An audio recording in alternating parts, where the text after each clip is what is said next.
Oh boy, am I happy to bring this news to you. So the Washington Post settles $250 million suit with the Covington teen Nick Sandmann. So of course, a handful of the Covington kids are bringing lawsuits against the fake news industry. For the most part, they have been overwhelmingly successful, and there's been a little bit of roadblocks in the past, but it seems like they're finally making headway.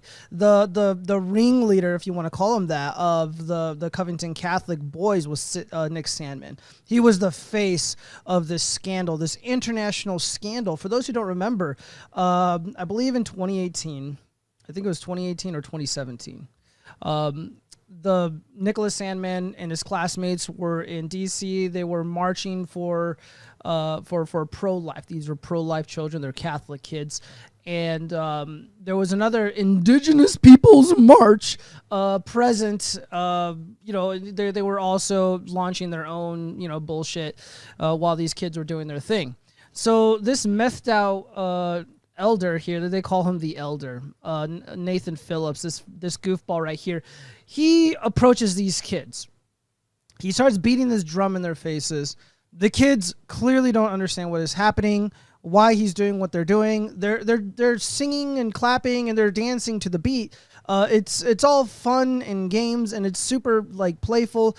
There wasn't anything sinister about this specific incident. And it wasn't until this obese Karen towards the end. I don't know. She says some nonsense, and then you see this Karen right here. Oh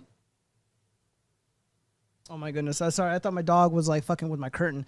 So this Karen right here, she was saying something, and you see this look on Nick Sandmann's face, he looks concerned. I think he's hyper aware of exactly what is going on. So this is a big deal, man. This is a big deal. The Covington Catholic kids, they took on the entire fake news media apparatus. These kids were threatened, tens of thousands of threats made against their lives, made against their families, made against their school. People were threatening to burn down their school, burn the school down with the kids inside. They had to deploy police to these kids' schools. Because of the hysteria. And it wasn't just regular humans, regular people engaged in this activity. The pedophiles in Hollywood were making threats as well against these kids. Senators, congresspeople were making false statements against these children. You even have who was it? Right-wingers like Ben Shapiro, that cuck, or the fake conservative Charlie Kirk, is that his name? The one who absolutely got fucking ass blasted by Nicholas J. Fuentes, and a different Nick, not Nick Sandmann. So the Washington Post on Friday agreed to settle a monster $250 million lawsuit filed by the Covington Catholic high school student Nick Sandmann over its botched coverage of his 2019 encounter with a Native American elder. I don't believe this happened in 2019. No, that's not accurate at all. Sandmann declared the victory in a tweet on his 18th birthday. It's unclear how much the newspaper settled for. On 2/19/19, I filed a $250 defamation lawsuit against Washington Post. Today I turned 18 and WAPO settled my lawsuit, he wrote. Thanks to Linwood, he's a rock star legal expert, legal representative, L. Linwood. This is the guy who also defended, oh goodness, I can't remember his name. There was a big movie about it. I'm going to put the poster up right here. Just a lot of famous people. Linwood, you want Linwood in your corner if you're going to be taking on these massive corporations. Thanks to my family and millions of you who have stood your ground by supporting me. Yeah, that's right. Thank you. But anytime, kid. I still have more to do, he continued. It's the teen's second win in a whopping $800 million defamation battle against a number of news outlets, including the Washington Post, CNN, ABC, CBS, The Guardian, The Hill, and NBC. CNN agreed to settle with Sandmann in January this year. as part of a separate $275 million claim. Sandmann and a group of his Covington classmates were vilified on social media after they were filmed wearing Make America Great Again hats after an anti-abortion rally while being yelled at by demonstrators. And that's absolutely correct. They accuse these kids of racism and bigotry and making violent threats against brave indigenous people. And, of course, there's zero evidence to support those claims. If anything, you actually see the brave indigenous people make disgusting, racist, bigoted remarks against the Covington Catholic kids. And then you have these Hebrew Israelites, which I'm not even going to get into. Basically, they're LARPing as something they're not. I'm just going to leave it at that. So these black Hebrew Israelites were calling them bigoted slurs. I can't repeat what those are on YouTube, but they were the ones. The kids were the recipients of bigoted racist slurs, not the other way around. The media got this completely wrong. Me, Tim Pool, and a handful of other content creators were instantly able to identify that this was bullshit. What they were doing was wrong.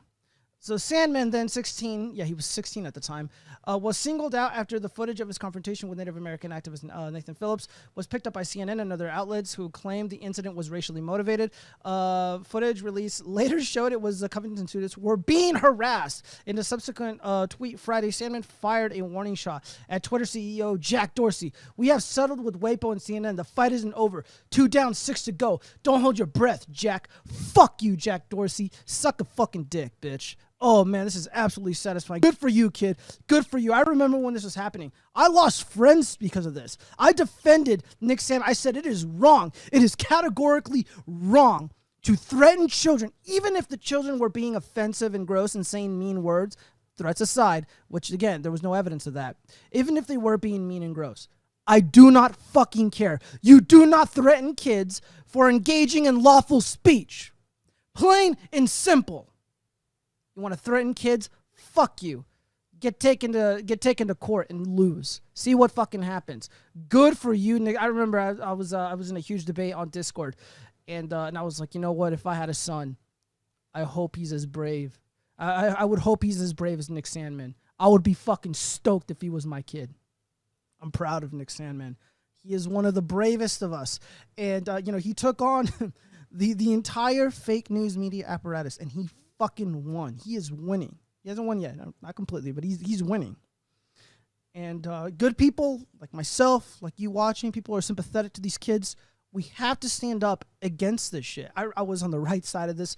As soon as I saw the first clip that went viral, it was a carefully selected video of the methed out elder meandering through the crowd, and then he's in front of the kids, and I'm just like, they are going to fuck with these kids so hard. And boy, was that an understatement. That was a massive understatement. But here we are. Jack Dorsey, you have a lot of explaining to do, buddy. On your platform, you are not enforcing your rules. There's no uniformity in the application of your rules. You were allowed to threaten Catholic children. You were allowed to threaten conservatives. You were allowed to threaten Trump supporters. But if you tell someone, why don't you go learn to code? If you tell someone there's only 2 genders, if you say that, if you start citing FBI crime statistics, they will ban you. But you can make credible threats of violence against children. If those children have the wrong opinions, if they have the wrong ideas, anybody who utters any opinion that goes against the modern left, if you go against the leftist ethos, they will go after you. If you dare to object to the political messages that is being advertised by these mega corporations, they will target you. But we have legal recourse. We have, for now, the right to speak freely for the most part, so long as you're very careful about it, which I have issues with, but, we can fight back. But we have to stand up together, and we have to just speak honestly. You don't need to get on a webcam. I'm going to say this as often as I need to say it. You don't need to get on a webcam. You don't need to start a podcast or anything, but when you're in a conversation and the opportunity arises where something like this event gets brought up, speak honestly. I think, and just say, I think it is wrong to threaten children. If you threaten children, you are a coward. Show me, where is the evidence these kids did anything wrong? Supporting the president of the United States, that's not a bad thing. That is not a wrong thing in and of itself. It is okay to support the president. It is okay to support the police. Most of these people and most of these things are good. Stand up, man. Stand up. You can win. These kids did it. You can do it. God bless. This is great news. Let's keep it coming. Peace out.